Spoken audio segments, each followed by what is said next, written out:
All right, guys. So welcome to another COVID-19 Small Business Support Centre webinar. It's great to have you all on watching this recording. I've got a heavyweight panel today. I've been looking forward to this one for a little while, actually. More than likely, the fact that we've got so many different points of views coming on. If you think about it right now, where the UK is with its lockdown, obviously we have to extend a little bit of congratulations to our Prime Minister, whose girlfriend had a baby today. So congratulations to them with their baby boy, or the birth of their baby boy. But more to say with this, there's still such unprecedented uncertainty going on here in the UK. I mean, we've got to wait till the 7th of May to really understand what's going to happen with lockdown measures. We're starting to see, stuff around testing, changing. The whole environment around small business support has changed with the announcement more of these bounce back loans, which we'll talk a little bit about shortly. So I think this webinar has come up really, really timely, and I'm really, really pleased to have my panel of experts here today. Nick Howe from NatWest. How are you, sir? Sorry, come off me. Yeah, I'm very good, Kit. Thank you for inviting me. I'm really pleased to be speaking alongside Brad and Piers today. Absolutely, it's a pleasure having you, and thank you for sparing that time.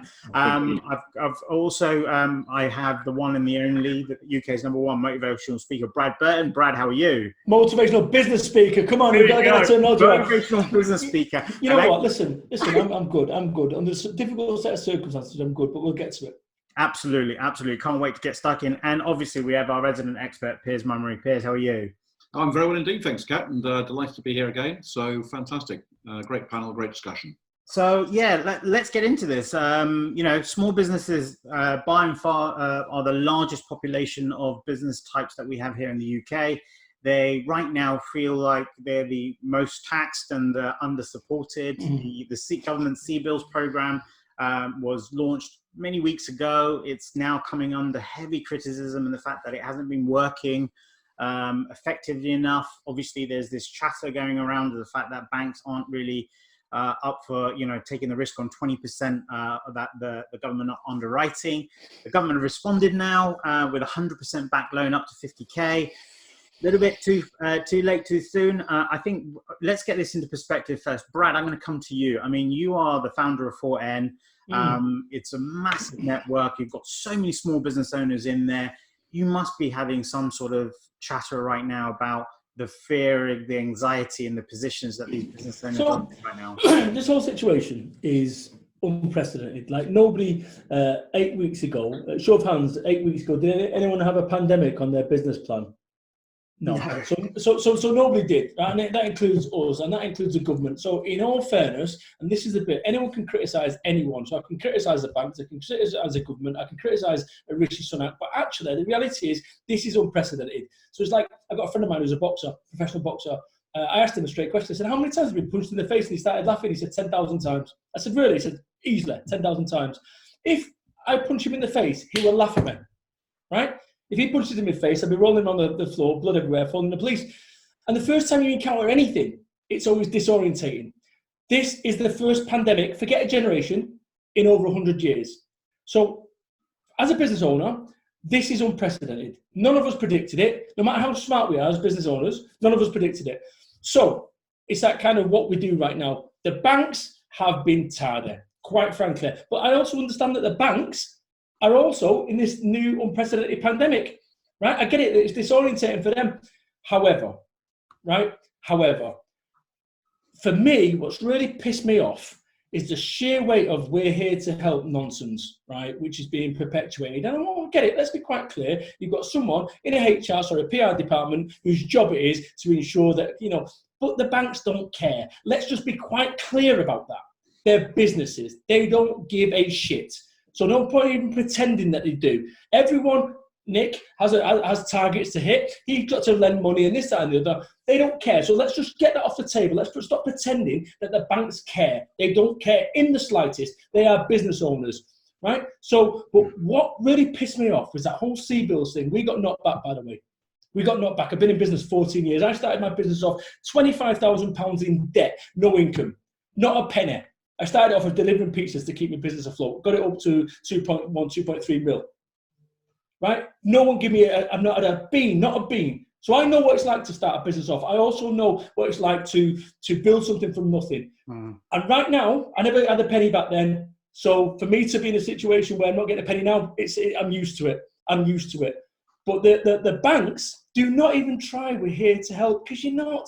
The C-bills thing was so disappointing because we had a proper sigh of relief when Rishi Sunak did that. I've got I've run the biggest Facebook business group in the UK, right? For networking, 29,000 blah blah blah people on there, small business owners.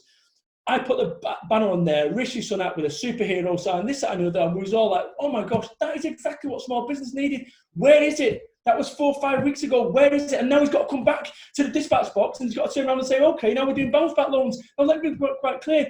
I don't need to loan any, I don't need to borrow any money, because the reality is this COVID thing isn't my doing. It's not like there's been a misappropriation of funds. So it's disappointing. And now the banks are, 100% back. Now they're going to start lending. Well, that's fucking great. It's pathetic. And like I say, I'll tell you something, be quite clear here, I am not going to forget. And me personally, not going to forget, and I'm going to do my utmost to make certain that those bankers that have not supported small business, that we don't forget when this is all done and dusted. Because I'm telling you something, these rival banks that are coming through, I'm going to be saying to everyone, go on there. I speak the nation over, up and down, every single week.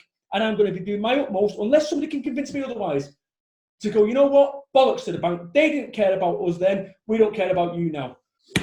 I think I know, and you're really passionate about business and support and how things grow. There's no roundabout. You know what? Let me explain something.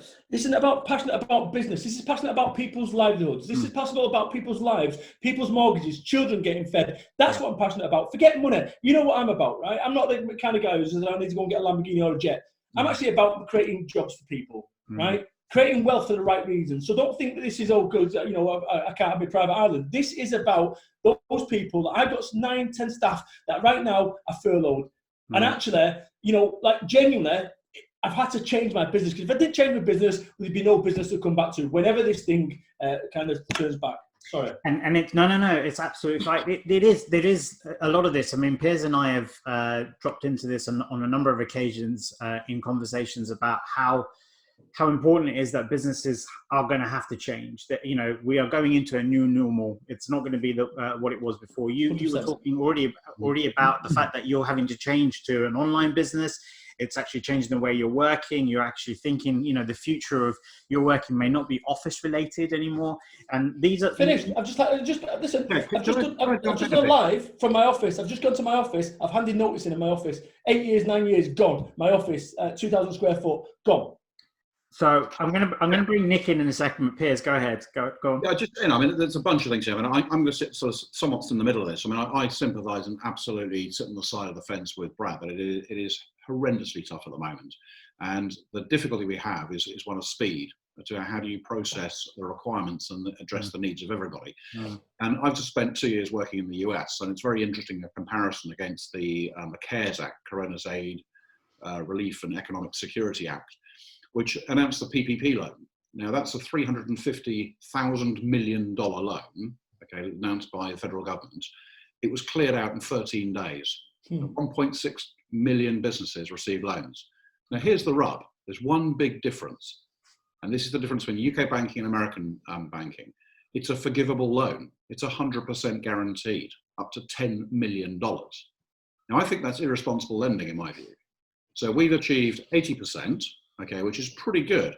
But the sad thing is the banks, I'm sure Nick will have something to say on this, will have to have some element of risk assessment against that, because there's still some money at risk. And the borrower is still 100% liable for the debt. Now in my book, and I've been in business for 30 years, I've borrowed money up left, right and centre, from equity, debts, all sorts. One thing I know about banks, they're happy to lend you money if you're a good business and can pay it back. But guess what? They do want the money back. In America, they don't. They've just written it off. $350,000 million written off. They've run out. They've just thrown another $310 billion into it. I mean, this is lunacy. Where's that money going to come back from? So I think Control P there, Piers. Control P, print 8 billion trillion return. But that's not sensible for business people, because it's not, yes, I completely get the fact that there are people right now who can't even afford to pay next week's rent. I get that, and I'm really sympathetic. But at the end of the day, it's not the government's job to give people free money. You know, it really can't be. It's not the bank's job to give them free money. I mean, one of the things I am excited about is the furloughing in a bizarre way, because that's going to, I believe, my prediction is going to carry on way past June, because there are predictions at the end of June, if you stop furloughing people and bring them back to work and you haven't got the revenue to support them, you're going to lay them off. There's predictions of 5 million people becoming unemployed. That's never going to happen. The government will keep putting 5 billion a month in to carry on furloughing right the way through to the end of the year till we come out of this. That's about as far as they could get by giving away free money. The banks, I think, are doing as best they can with what they've got to an extent. Okay, we're not running away with this. We're not diving in like the Americans have. You know, and I'm not suggesting one is better than the other, but I think you ought to keep a perspective on this. So I agree with what you say, Brad, but I also think Nick's going to have something to say on the other side of that too. Well, Nick, just bringing you in on this, I know that there are certain things around risk bracketing, and you've got to think about, state control to a certain extent as a bank. I mean, the other side to this that we've got to bring into perspective is the banks have had to have a full pendulum swing in regards to their call centers and the way things are coming in. So yeah, I mean, I've read some shocking stuff around, you know, people going in and trying to get served by their business bank manager, etc., or their business relations managers. The fact that people can apply and are applying, and if they're getting rejected, there's no comeback, there's no way of actually reapplying or getting an understanding of why they're being rejected. Just at this current state, could you I mean, you don't necessarily have to give a full NatWest insight, but could you give a perspective of the pressure that the banks are under currently on being able to get this money out? Yeah, so first of all, I care. And I know that every one of my colleagues that I work with absolutely care. I could not work with business owners, all different shapes, sizes and sectors for the 25, 26 years that I have and not care. So that would be absolutely a key point to get out there. I think one of the things that in this kind of whole debate that hasn't really kind of been spoken about a huge amount is this word viability. Now, in the first kind of launch of the Sybil's loan scheme, one of the key criteria was businesses that were going to be supported had to be able to evidence their viability prior to the restrictions of COVID. Now, for some businesses, that may be very easy, very straightforward. So you've got a healthy balance sheet, you've got a great profit and loss already in there, and they tend to be the businesses that have already got money out the door. There are some where, you know, perhaps we chose last year to reinvest in the business, or perhaps last year was a shock to the business, whatever reason. There are all those mitigants that don't flow through algorithms and don't go through all of those processes. So actually being able to take the steps to actually qualify and work out what is a viable business and what isn't, that has been the thing that takes the time. The other angle that I don't ever apologise for either is the fact that a lot of business owners of all sizes want to talk to someone. And we've got all of these different loan schemes. Some business owners are really well supported with a brilliant team around them, but we look after a lot of customers as well who don't have any support. So they've been avalanched with schemes through the council, schemes through HMRC, lending schemes. They really do not know what to do. And with such a shock that they've perhaps received to not only themselves personally, but also to the business as well, really want some rationale in terms of, okay, where do I go from here? And then last point on this particular aspect is we're seeing a definite trend as well in terms of businesses that had never borrowed before because they've never needed to, because it's been quite a straightforward business model. Income has come in, they've paid out their costs, and then they take a wage out for whatever's remaining. But when that income dries up in the extreme that it has done for an awful lot of businesses, then people are really sort of scared, anxious, and really trying to think about what's happening. So with the update that the Chancellor gave on Monday evening with regard to the bounce back loans, what we do expect to see from Monday morning, 9 a.m, is that effectively the government have provided consent that actually the verifications around viability and affordability, there won't be any checks there. Effectively, there will be a self-certification process for the business owner. Again, a lot of the detail is still to be communicated, but potentially borrowing anywhere between £2,000 and £50,000 with a cap of 25% of your turnover. They seem to be the parameters that we're working to at the moment. And effectively, the only requirement from the business owner is to clarify that at the end of last year, the business was not under any undue sort of stress or pressure. So effectively, what we expect to see is Monday morning is that effectively those schemes will become live. And if it's the right thing for the customer, because I can't say to any customer, yeah, go ahead and borrow money, because it is a liability. None of us know, as we said right at the start, we just don't know how long this is going to go on for. And I think that's the biggest quandary that a lot of business owners are facing at the moment.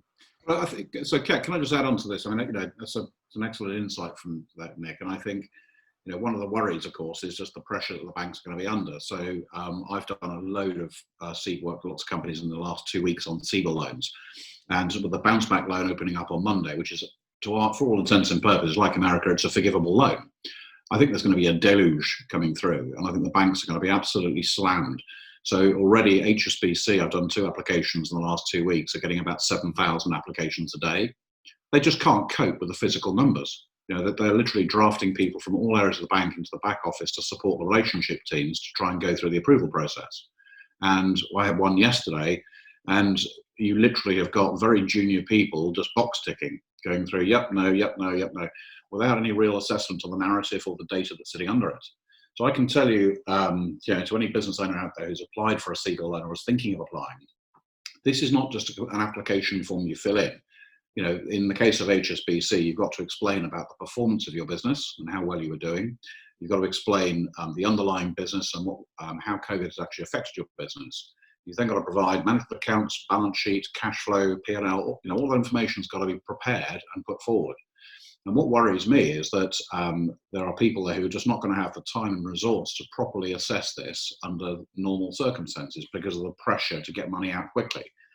So I had a case yesterday where somebody had been given approval from this loan, verbally it's been passed through to credit, but they then said, could you please send in your cash flow forecast, which came after the event. And we said, well, hang on, this has already been submitted. Oh, has it? Literally, they'd not even looked at the numbers. They'd looked at the narrative, they'd looked at the basic eligibility and just said yes. And that's a concern. So I think, there has to be a modicum of responsibility, and it's got to be balanced against the needs of these business owners. I've run small businesses. I know exactly, like you, Brad, what it's like, on the coal face of building a business and all the pressure that goes with that. But as a business owner, you've got to control your own, I've got to talk to you, Kat, about, emotions, behaviours and thoughts and get a balanced perspective on this. Don't knee-jerk into this as much as you can, because it's not going to help. The banks will do, I think, everything they can within reason. But, when you look at comparatively to the US, I think that's just an economic disaster waiting to happen, because they're just giving money away. The whole global situation is an economic disaster waiting to happen. So the alternative is here, with the CBILS thing, what a load of shit. 3% conversion, 3%. So all those people that put 7,000 in a day or whatever it was, 3% of them, 3%. So therefore, Chancellor has had no option other than to come up with this 100%. And now the banks are going, hey, great news, we can lend you 100%. So bear in mind, we bailed the banks out as when we did. So, it's just like, oh, come on. Well, hang on, Brad. It depends on which source you go to. UK Finance has said that 21% of loans applied for have been approved, and they've given out 1.16 billion. Well, okay. Well, let me go to my members then, and let me ask them, and they'll say. Listen, I'm not interested in what UK Finance does. I'm not interested in spreadsheets. I'm interested in what's happening in the real world, Piers, real world at my level. So, this is not.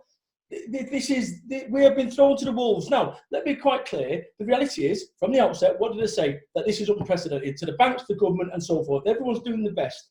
Everyone's doing the best, but there's far too much talk about lobbying. Forget lobbying. The reality is I'm telling you right now, that is as long as I live, they've created an enemy in me. They've created an enemy in me because they don't care. Now they've got 100% thing where they can just go and palm it off.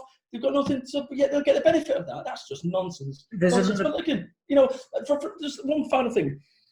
From the outset, I've never had a bean from the banks delivering pictures to keep the business afloat, right? So I understand nobody can tell me there's been no cavalry throughout my life Throughout my life, throughout my business life, there's been no cavalry. I don't need the banks. I don't need the banks. I'm there now where I go, you know what? That's it, done. And I will survive and I will fall. But like I say, what will happen is they're putting adverts out there at the moment. We're here to care. Really? We care. You know, you don't. Stop pretending you do. Because I'm telling you, it's going to double back on itself. Because the word on the street, as in the word on my thousands of members' street, is they're done. They are done with banks. And I am not going to let them forget. So I just want to add another perspective and layer here. I mean, obviously, they've been talking about one side is the difficulty of getting this money. The other side of, obviously, Piers, you addressed some of this that, you know, again, what you've also said, Nick, is that there's going to be conditions set to this. There's got to be certain documentation. There's got to be certain financial planning. All of this needs to be brought up, the viability of particular things.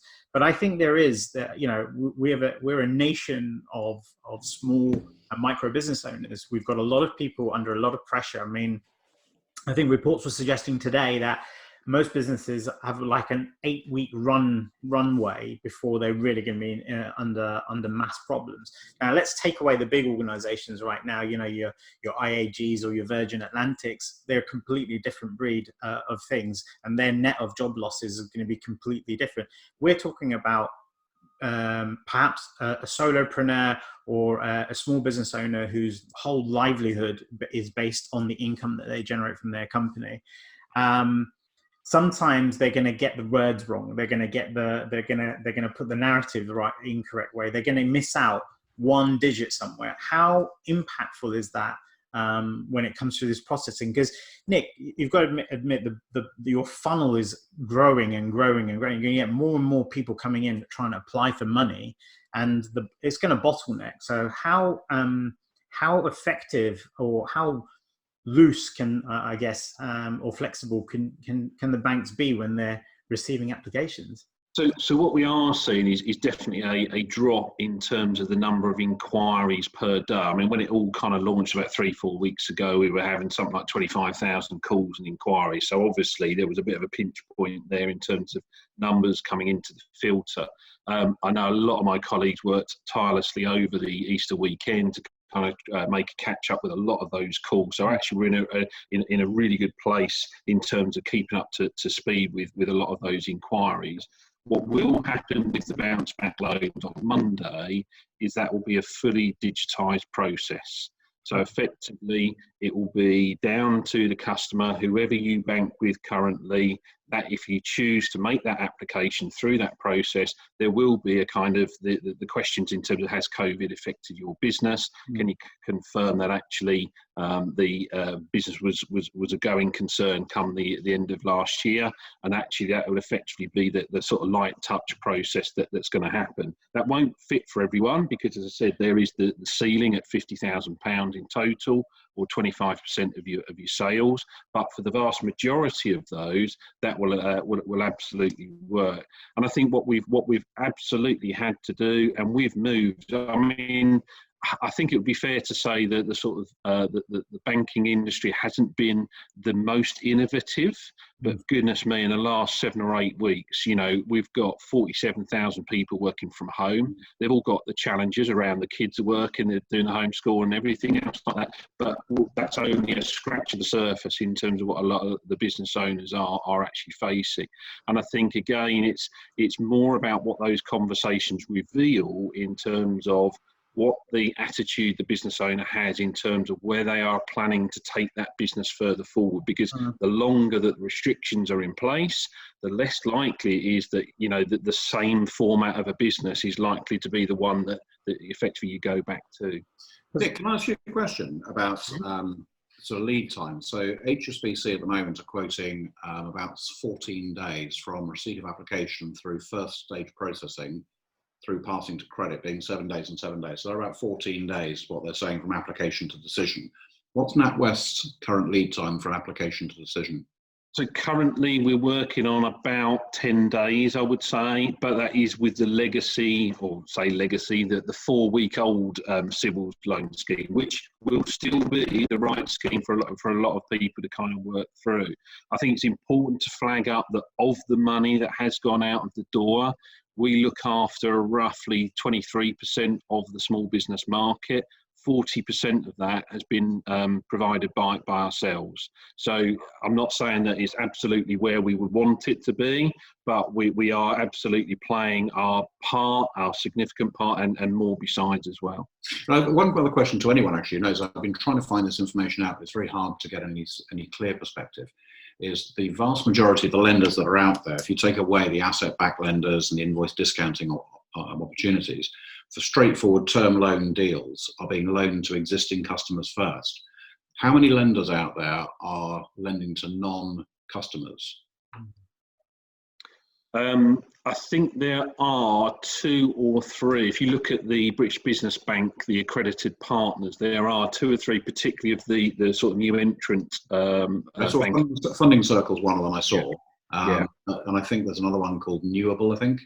Yeah, Newable, typically used to be called the Great London Enterprise, dotted around London. But effectively, we've wanted to make the point that, you know, it would not be right to actually look at it as a kind of a customer acquisition sort of process. We have to look after our existing customers first of all. That has absolutely been the priority. We will keep that under review. So if it kind of gets to a stage where actually we do feel that, you know, all our existing customers are kind of up to speed in terms of all the inquiries have been held, then we can look at new inquiries. But I think a lot of the providers have taken a similar style. To Brian's point, I mean, about, you know, getting rejected for a loan, of course, you know, one of the things it says, if you go to the British Business Bank website, it talks about, you know, feel free to reapply elsewhere. Well, the question is, where else can you reapply and when? Because if you get rejected by your own bank and you've got nowhere else to go, you don't have a choice. And just to add to that, Piers, just in your impression, Nick, if let's say you've rejected someone from, you know, one of your customers, and there is that feel free to apply elsewhere, do you think that consideration comes from some other customer of another bank and they say, I got rejected by my bank, I'm coming to you? What's the likelihood that you're going to take that as a factor of not lending to them almost immediately? Because I think that kind of puts a kind of a big question on viability and vulnerability straight away. If your own bank is not going to lend to you, why should we? I think I'm just sort of talking out loud here. I think the absolute key thing in terms of that communication is what was unviable about it. So, you know, was it the fact that there was a negative balance sheet there? Was it that actually the key person in the business is now no longer there, or whatever it might be? There may be some mitigating factors, but I think for any business owner to be able to react to that situation, absolutely, we owe that communication to say, here is why we are not in a position being able to support, so you can actually then try to do something about it or understand it. And as the Chancellor said on Monday evening, you know, there will be businesses where, you know, that they aren't viable. You know, that's the sad fact. There's a lot of businesses who are doing some brilliant things, but if you look at the kind of the amount of hours that they put into the business, and you relate it and average it out in terms of the minimum wage, you know, they're not paying themselves the minimum wage in a lot of cases. So, you know, there are some tough calls, but then it provides that opportunity to perhaps reinvent and sort of trying to adapt the business. Well, you mentioned reinvention, and I kind of come back to Brad now a little bit. Brad is actually a typical example out of the 4 of us sitting on this conversation right now who has reinvented his business. You know, his business model. You know, Brad, you've gone from that physical state of 4. Yeah. You've been there for decades, like 14 years now. You know, 14 years. You've gone online. Now, just before you come in, Brad, and the question I'm going to lay in for you, Nick, which I'd like for you to answer after Brad is finished on this, is how much of businesses that apply for funding or loans right now can be considered for the reinvention of their business? Because one of the things that Piers and I talked a lot about is survive, revive, and thrive. And there's an opportunity for people to move from that survival, revival type of thing into a thrive. I think Brad's literally on the cusp of something that's going to thrive now as a part of his future. Now, Brad, I would love for you to just go in a little bit around the mindset of what you and the actions and the decisions you had to take and make to do what you had to do. Great call. So I'm an LBC listener. I'm driving, going around my business. We run 5,000 networking meetings around the UK, thousands of members. And basically what it is, it's a membership organisation, like literally the only one in the UK which allows you to go to any networking meeting. COVID was coming. I picked it up. There was no cure for it. I played enough computer games in my life to go, okay, how does this end up? It might end up with civil disorder, but at the very least, we're going to be shut down.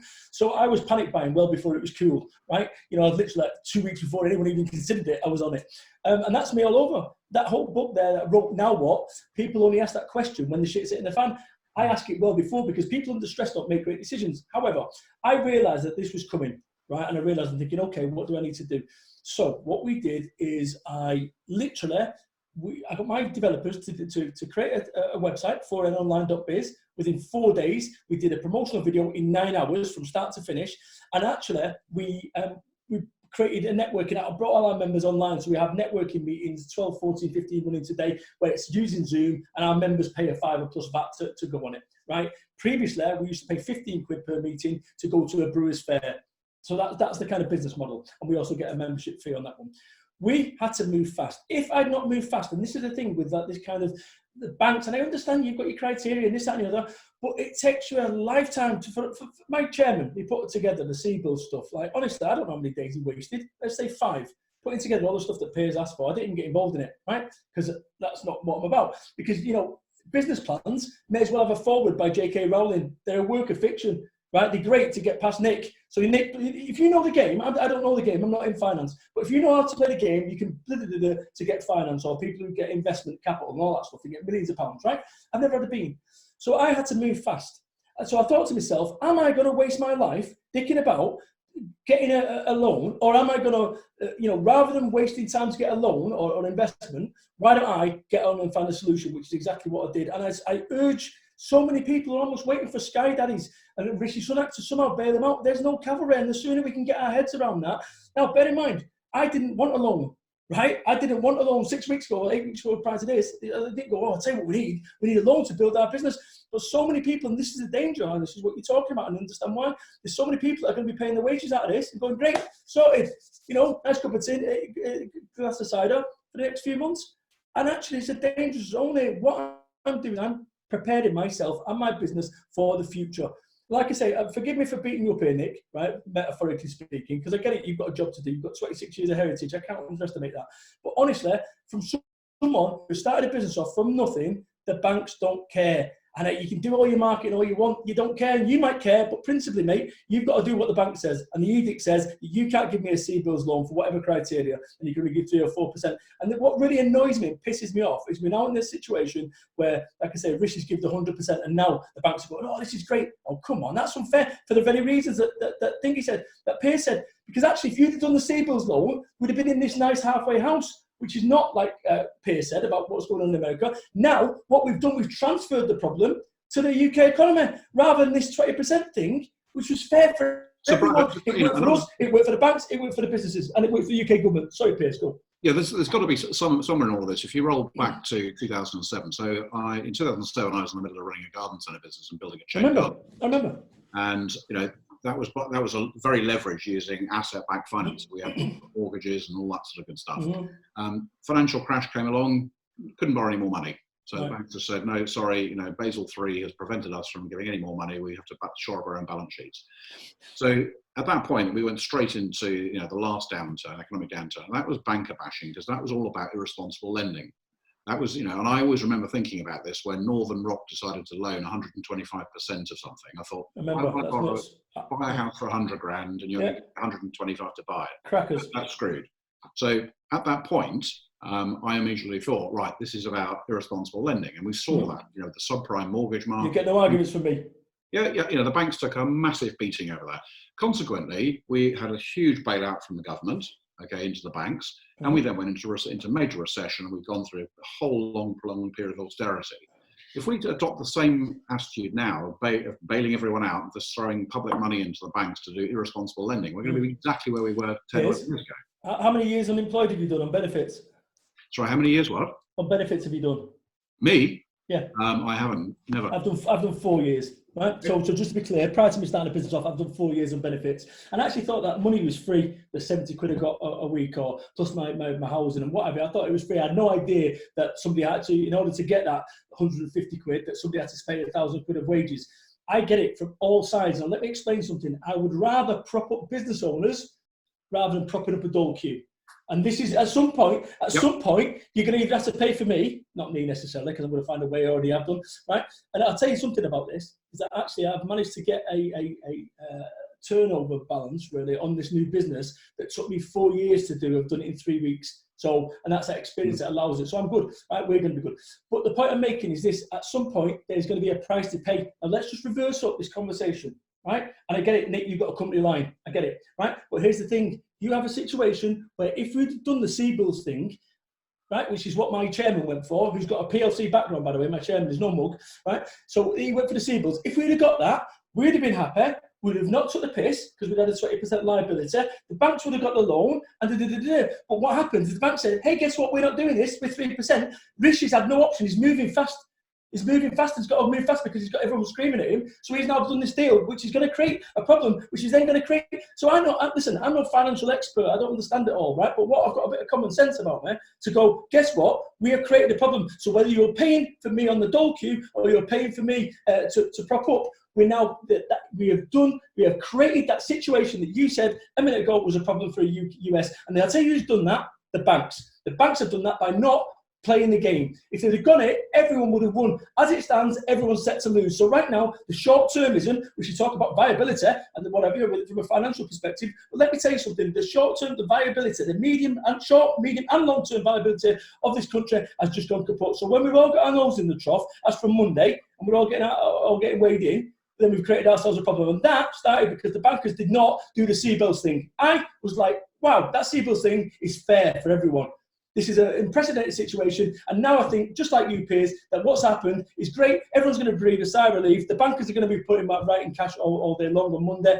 And actually, we've created ourselves a bigger problem. And I'm the idiot. No, I mean, look, it's. I think fundamentally, when you talk about people don't care, I'm not sure it's the phrase I would use, Brad. I mean, I get the sentiment. No, when they've got when they've got advertising that says we care, no, you don't. So hang on, that's not me. I'm going off what they're saying on the advertisements with horses running. I don't know who was saying we care. I mean, Lloyd's Bank. Banks are in the business of risk and risk assessment. Well, okay, well, that's my point. So I get it, and you just said that. So that's what I'm saying. Don't put stupid daft adverts on that you're spending 30 million quid on, saying we care, because you don't. I think from a part of counter, I think it's important that obviously we're looking at how this money's coming into businesses to help them currently stay afloat. But I want to look at this conversation progressively. I think, Brad, what you've done, hats off to you. You know, you had to do it. It wasn't a case of survive or die kind of situation. That would be gone if it didn't. Yeah, no, you could see this coming. There's a lot of people that perhaps could see these kind of things, maybe have had these kind of thoughts in their heads, but not worked on them the way, or worked as fast as you have. Nick, just what I said or asked earlier, do you know, with people coming into you now, if they're looking at, because, you know, back in the C-bills situation, we spoke about this on the last webinar that we had, we have a situation that if people have money in the bank already and are looking to say, look, in 3 months' time, we're going to run out, and that's what we want this loan for, they were kind of getting pushed away and saying, no, this is really for those that are really under the sort of cost. How much of future planning is being taken into consideration now? So if someone has to change the way they're doing their business and they can demonstrate that this is going to, just like Brad has said, produce revenue goals which take them quicker to get to compared to the traditional methods, would this have a proactive or productive response to their application for their loan? Yeah, I mean, basically all the different funding options, routes, etc., are still available for customers. And if customers are at a point where their business model, their customers have changed hugely, understandably because of the market, the one definite strength they have is that relationship with their customers. So again, those owners, and again, the term that I've heard a lot of is about controlling the controllable. So then business owners kind of manage somehow to lift themselves away from, this huge news, the implications on families, etc. And what they've been able to do is kind of separate the business and think about, these are the areas I can do something about. So what do I know about my customers? What are the trends? What are the tastes? What are they doing? What are they wanting to buy? How are they wanting to buy it? And what are the things I can't do anything about because they're government policy or the restrictions or whatever? And what they are starting absolutely to do is form plans in terms of going forward. I would absolutely agree. I mean, again, a lot of the conversation is focused around funding. And I absolutely want to get the message out there that, not every business needs funding, and we don't want every business to have funding because it is not always the right thing for every business owner. They've got that very careful dilemma, that careful sort of equation to balance, and ultimately it's effectively a liability for them. So yeah, I mean, I think your question kept around thinking about the direction that the business heads off into, then yeah, absolutely. You've got a head start in the terms of you've got the customer relationship, you know them really, really well, and you've got a taste and a sense in terms of where their preferences are heading, into the near future.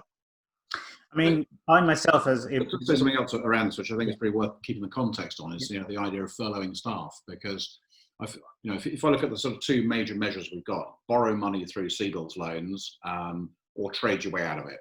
You can either borrow the money, you can trade your way out of it, or you don't.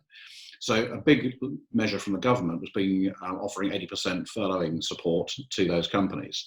Now, the biggest issue I think is this loss of revenue that we're going to have, because all of the interconnected businesses, the whole supply chain, take the hospitality, leisure, retail sector.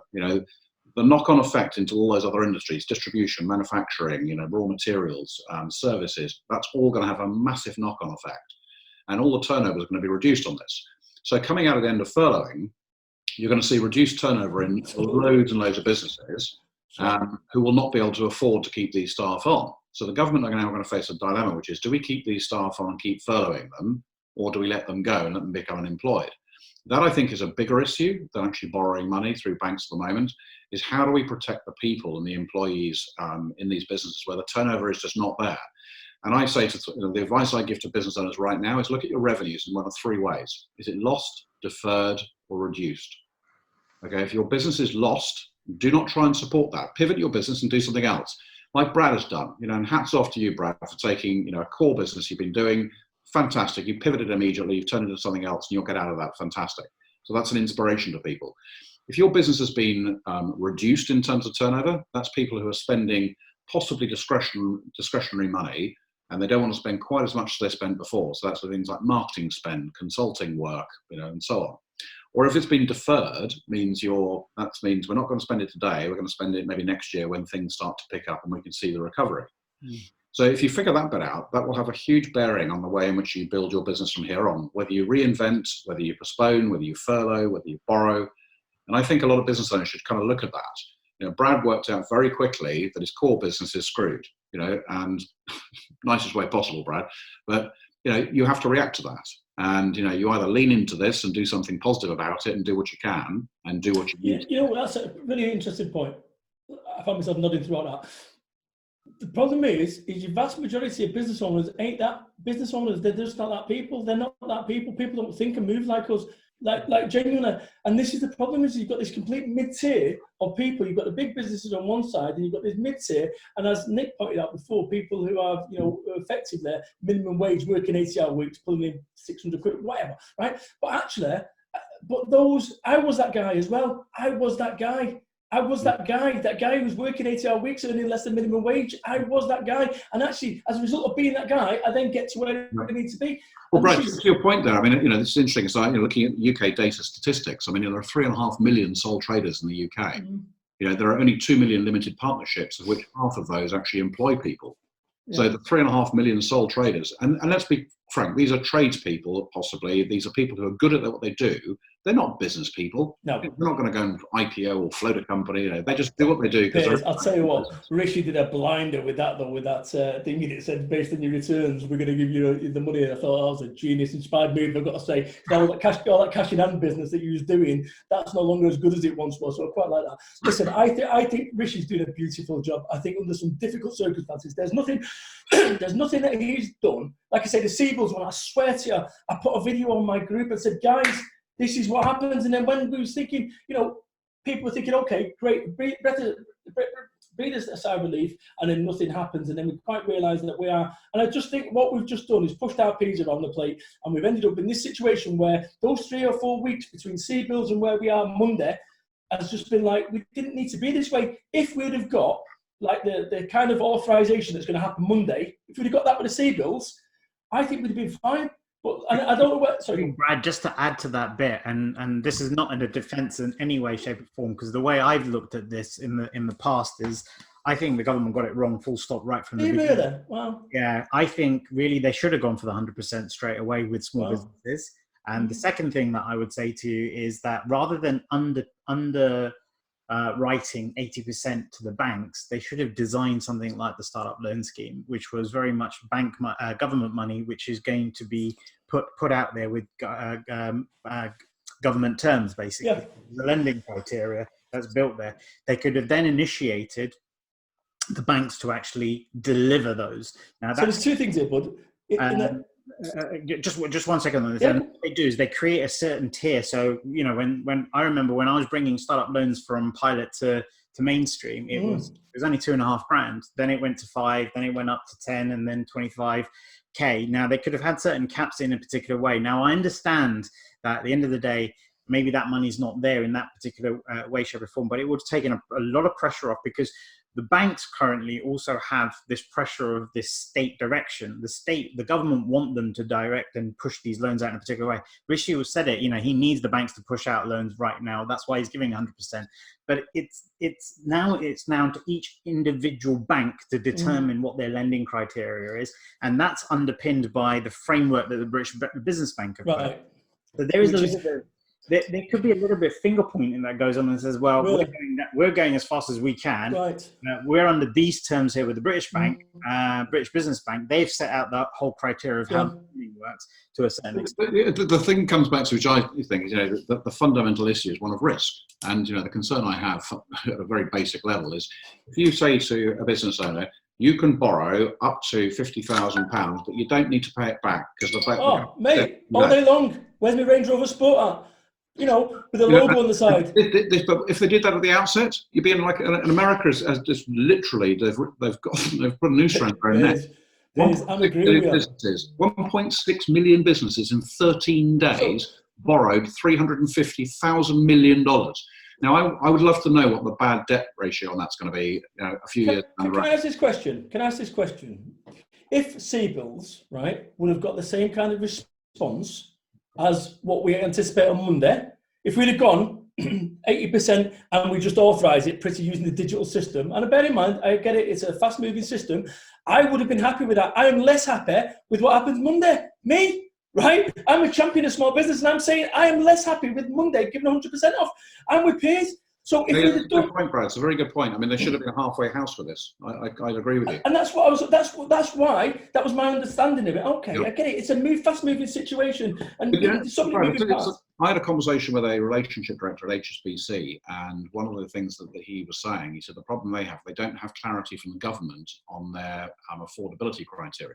So if in the event of a demise and the company goes bust and they have to then reclaim the money, if they cannot demonstrate that they underwrote that business and risk assessed it properly, they won't get bailed by the government.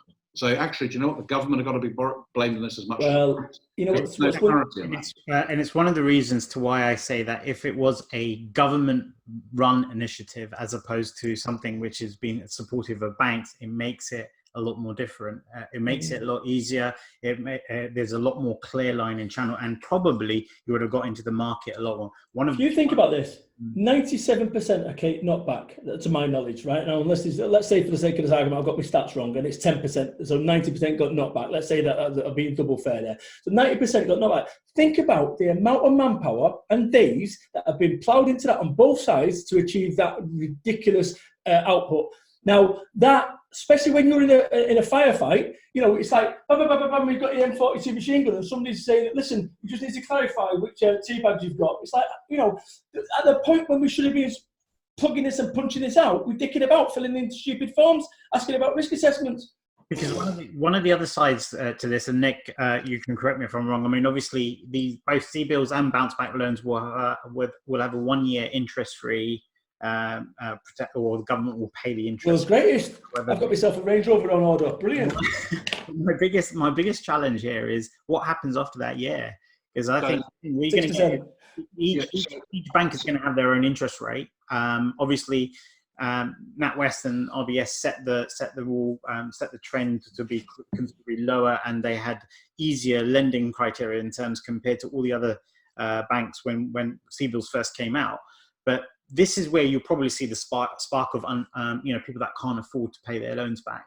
And I suppose this is probably one of the biggest things that's going around in your minds when you're actually looking at each and every application that comes through, right? Oh, he's frozen. So, in terms of rate and the pricing, the facilities are agreed over a 6-year term. The first 12 months are interest free from a customer's point of view. So effectively the government is covering the interest for that first 12 months. Now, I think when it was first launched, the hope was that, you know, it's effectively pause a business, 3 months down the line, business could lift up again, carry on where it left on, and hopefully be able to repay the bulk of that facility within that 12-month window. But obviously, the longer this goes on, the more difficult that's going to become. So effectively, what we would always do is communicate with the business owner that says, okay, if we get into year 2 and the liability or the loan is still there, then you will need to start repaying that at X amount of pounds a month. So any business owner will need to be absolutely clear on what they're entering into in terms of, you know, the interest rate and the repayment figure, because, you know, that's a budget that they need to be clear on come year 2. But yeah, a lot of this is to do with, you know, how quickly things lift off in terms of restrictions. You know, what sector you operate in. You know, if you're running a nightclub or a restaurant, then, you know, you're probably going to be a lot longer down the line than you are if you're perhaps a retailer or a hairdresser or something of that nature.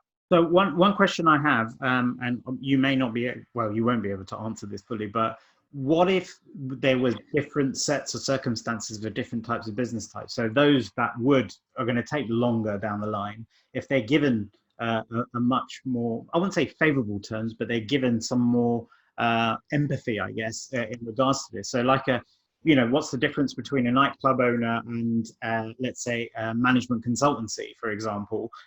Two very different things. One doesn't have property, the other one does. All these kind of different factors could can't save every business, Keaton. Sorry, we can't save every business. Well, that's the truth. Well, the corollary of that, you know, I mean, so there's a consulting firm I'm working with at the moment, and they've got a very weak balance sheet because they've got no assets. They're a consulting company. You know, whereas if you're a bar owner or a cafe, maybe you own your building, you own your premise, you've got fixed assets, you've got stock. You know, so you've got a stronger balance sheet, but your trading position is very different. So, as Brad says, you can't save everyone, and you can't have one size to fit all. Well, yes, no, absolutely, there can't be a one size fits all. But I think as we come into the last 5 minutes of this conversation, and believe me, there are some great stuff that's come out of this. I want to kind of move towards some practical and pragmatic information that you guys could give to our viewers. Nick, I'll come to you in a second. Brad, I'd like to start with you from a business owner's perspective. you may not be the kind of the financial head of the business right now, you know, the brain. You've got others around you that support you in this kind of thing. But what advice would you give to that small business owner right now? You know, kind of advice that you're giving your guys in your network right now. So what I would say is this: realize there is no cavalry. It is on you. Your success or failure is going to be defined by your ability to make decisions, good ones and bad ones. When this is all over, and it will be over at some point, there's going to be like a line down the balance sheet. And on one side, it's going to say losers. It's going to have big losers. And on the other side, it's going to have winners and big winners. You need to be asking yourself the question, what do I need to do today, with what I've got, without any money, without any finance, what have I got to do today in order that I'm on the winner side of that column? And actually, when it gets tough, and it will get tough, say to yourself this is not how this story ends. Because this is what happened to me 6 weeks ago. I had to go to myself, well, this shit was hitting the fan, I'm thinking, hang about. So just be quite clear here, 14-year business is going to go down the tubes because of COVID. Really? No, it's not. This is not how the story ends. And I'll tell you something, if I can dig it out while I've got it here, right? I'm going to show you something. I've got it here. I've got a blank piece of paper. I literally had a blank piece of, got it. I've got a blank piece of paper, and I drew my business out, and I wrote there, what is it? The 25th of the 3rd, BB, the future of business networking. I got a blank piece of paper, and that's what I do. Grab a blank piece of paper, say to yourself, what does the future look like for you? Get a blank piece of paper and do that. This is not how this story ends. And also ask this question, like now, what does this make possible? Because let me be quite clear, my business for networking, if I was to build it again today, I wouldn't have built it like I did. So that's what I've done. I've got a blank piece of paper and I've built it differently. And actually, like I say, it's flying. Do check out 4nonline.biz. Can I just big respect for Nick, by the way, for coming up today and actually doing this, because there's other people that didn't turn up today to be on this panel. Nick, respect for you for that, my friend from that West. So big up for Nick. I mean that sincerely. sincerely, because tough audience, or certainly where I'm sat, I've kept his composure and answered beautifully. So big respect for you, Nick, genuinely. Thanks. Well, Nick, I've got to come to you. You mentioned something really interesting a couple of minutes, or 10 minutes ago, which is not everyone needs funding, not everyone should be going for funding. So what sort of practical advice would you give at this stage? Now, consider we were a couple of weeks ago, we were on and we were talking about CBILS and stuff like that, to where we are today. We've got this introduction of the bounce back loans. We've got more and more, I wouldn't say anxiety building in people. There is still a little bit of confusion and uncertainty. But from as a bank, as someone that really does care, what kind of practical and pragmatic guidance would you give right now? I think, I mentioned control the controllable. I think it's absolutely right, and that's very much what Brad's alluded to. I think talk to your customers, to your staff, to really find out how your business is changing, because I think too many people have fallen into the trap that when this pause button gets lifted, we're going to go back to what we had in sort of early March. And I just don't think for many businesses that is going to be the case. We're working on some data with some partners from other parts of Europe to really try and understand different sectors, different trades, how the impact has really been felt. So as those businesses have come out, what are the changes? What are the implications? Restaurants, for example, they had to take out that middle row of tables because of social distancing. Does that then make your business viable? So there's a lot that I think we can help and share with that. And then this thing with regard to sales, are they lost? Are they deferred, or are they reduced? And I think it's such a really simple but great technique and exercise to actually work through when you're reviewing your customers. But thanks for pulling. No, thank you, Nick, for coming on. And last but definitely not least, Piers. It's okay. Just very quickly, because I've got a call at 4, which I'm sure we all have anyway. So just to the control. The one guaranteed thing in life you can control, and Brad will testify this, your attitude. Right now you've got a choice. You either lean into your business, do the right thing for your business, or you don't. You cannot blame this on other people. You can't blame the government. You can't blame the banks. Yeah. You can't blame the Chinese. This is life. This is nature. Nature is resetting us. But the choice you have is an attitude. And back in the last recession, there are companies. Extraordinary stats. WhatsApp was founded in 2009 after the last recession. It was sold in 2014 for $19 billion. Venmo was formed in 2009. Groupon was formed. It's currently worth, in 2008, Groupon started. It's now $750 million. Instagram was formed in 2010. Uber was founded in 2009. Pinterest was founded in 2010. Now is a great time to choose what you want to do. Okay, so do you want to stand up and fight, or do you want to sort of lie down and go to sleep and cry? Tough as it is, to Brad's point, there's no cavalry here. The banks are not your answer. The government's not your answer. You are the answer. So for me, it's all about attitude. You're going to put me out of business, you, Piers. You're motivational speaking. You're going to put me out of business. If only. I'll join you on stage one day. Yeah, good man. Listen, guys, I got to jump off the call because I've got another call at 4. But fantastic, and thank you so much, Ket, for organising it. Nick and Brad, terrific to catch up, and we'll catch up offline. Brilliant.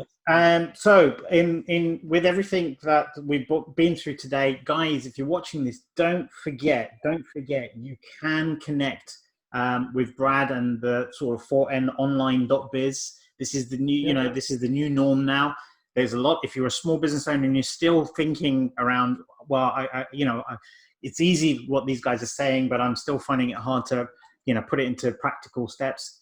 Go and see Brad, go and see their team, go and talk to the other 29,000 people that they have in their business community and see what they're doing as well. So take inspiration from all those kind of spaces as well. Nick, I know we're going to have you back on in the not so distant future again, and hopefully the situation would have kind of moved on from where we are to a much more positive outlook. But again, I want to thank you for all of your insights, knowledge, and the perspective that you bring from the other side as well. So it's we've got to have a view from both sides, a small business and a banking perspective. But that's it. That wraps everything up for today. I am for sure going to think that the audiences are going to have a lot of stuff to take away from here. But if there are any other questions, feel free to come back to us directly. We will take those questions on for our experts and send them on to them directly for you. So thank you for joining us, watching this on this recording. Don't forget 4nonline.biz, B-I-Z. If you want to go and check out Brad's stuff. The guys at NatWest are always open for questions with regards to things like the bounce back loans and C-bills and stuff like that. Keep the conversations going. And as I always say, stay at home, stop the spread, and stay the NHS. Stay the NHS. That's what we need to do. Thank you so much, guys. See you later. I've got 4 o'clock as well. All the best. Right. Bye. Bye.